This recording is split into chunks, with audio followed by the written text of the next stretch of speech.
عليكم ورحمة الله وبركاته. كيفكم؟ إن شاء الله مبسوطين. فرجعت لكم هلا بحلقة جديدة وسريعة إن شاء الله وتعجبكم. هي عن صوص هندية طيبة كتير، أصله وفصله وكله أساسها هو الكزبرة الخضراء الفريش. فهي اسمها سيلانترو تشانتني، يعني الصوص تبع الكزبرة.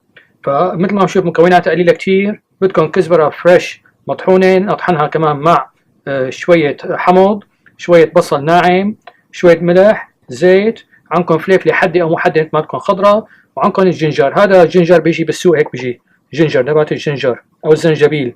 فهذا أنا بدي منه بس نص سنتي، شايفين شلون؟ بقشره وبحطه مع الخلطة وبخلطها هون، وإذا بدها شوية مي بحط لها شوية مي حتى تصير مثل الصوص يعني. والسر بالصلصة هاي هي البيزل، يعني الريحان. هي أنا اكتشفتها وححطها بالصلصة وبتعطيها طعم كثير طيبة، وبكون تدعوا لي عليها. وهي عبارة عن سيلانترو تشاتني أو التشاتني تبع الكزبرة الهندية المشهورة، يلي حناكلها مع إيش؟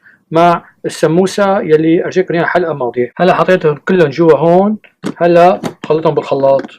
هلا بنحطها بصحن صغير للتقديم. الصوص تبع السيلانترو تشاتني ان شاء الله تساووا بيتكم وتنال اعجابكم، تدعونا ولا تنسوا الشير واللايك والسبسكرايب. دعاء، والسلام عليكم ورحمه الله وبركاته. اذا عندكم سؤال ابعتوا لي على اليوتيوب.